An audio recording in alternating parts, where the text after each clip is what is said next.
So as we covered earlier today, Trump impeachment lawyer Bruce Castor did an absolutely horrendous job. It was so bad, Donald Trump was unhappy and screaming basically at the TV. President and Kaitlan, I'm sure Trump was very, very unhappy, especially that first lawyer, Bruce Castor, who did an awful job trying to defend the former president.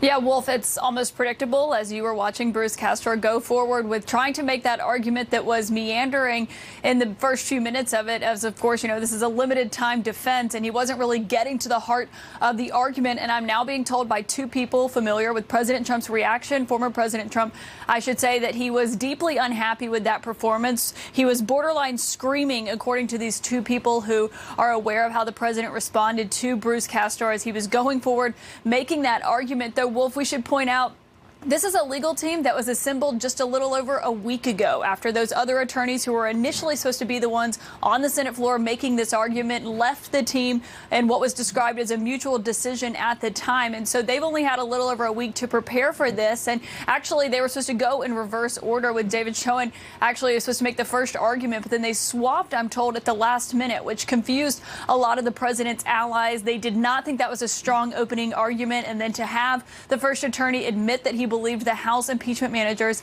did a good job also was confusing to a lot of people on the president's team. But yes, Trump was not happy with that performance. He was borderline screaming over what was going on as he was talking to people about this. So, of course, the question is what's going to happen after this? What is the outcome? The president still does believe he's going to be acquitted, but this is not a good showing for his legal team. He knows that. And so whether or not that changes over the next few days remains to be seen, how they approach this now going forward. But we do know that the president was not happy with what he saw there from his defense team.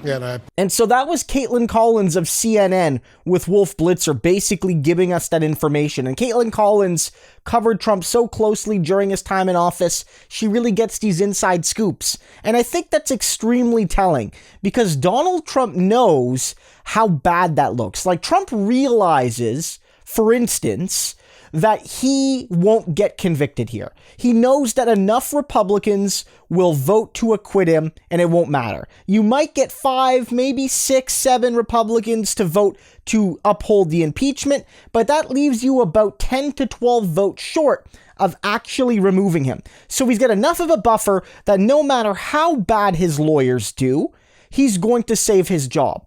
But crucially, there's basically an admittance from his lawyer here that they're doing an awful job, and there was an admittance from his lawyer here that Trump really lost the election, and that the reason why this trial isn't needed is that the people chose Biden, and Trump was defeated. So why do we need to go through this whole rigmarole? And I don't agree with that assessment, but that assessment from Trump's lawyer basically admits that Trump's claims of, things being stolen from him are BS. I want to play you those clips again. And the reason that I am having trouble with the argument is the American people just spoke, and they just changed administrations. So in the light most favorable to my colleagues on the other side of the aisle here, their system works. The people are smart enough, in the light most favorable to them, they're smart enough to pick a new administration if they don't like the old one. And they just did. And he's down there at Pennsylvania Avenue now, probably wondering, how come none of my stuff is happening up at the Capitol?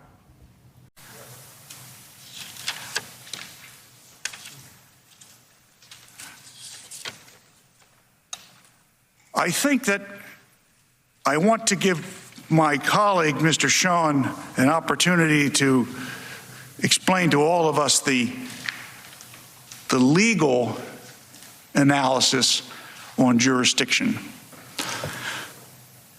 I'll be quite frank with you. We changed what we were going to do on account that we thought that the House manager's presentation was well done. And I wanted you to know that we have responses to those things. I thought that what the first part of the case was, which was the equivalent of a motion to dismiss, was going to be about jurisdiction alone. And one of the fellows who spoke for the House managers, who's a former criminal defense attorney, seemed to suggest that there's something nefarious that we were discussing jurisdiction and trying to get the case dismissed. But this is where it happens in the case, because jurisdiction is the first thing that has to be found. We have counter arguments to everything that they raised, and you will hear them later on in the case from Mr. Van der Veen and from myself. And so just to close, guys, I know I covered that in my earlier video. Trump knows how awful his legal defense has been. He knows it. This is absolutely tearing him up, because while he can never really face the consequences here of impeachment because of how sycophantic the Republican Party is, he knows that in the eyes of the people and the media and everyone watching, his case is an absolute dumpster fire.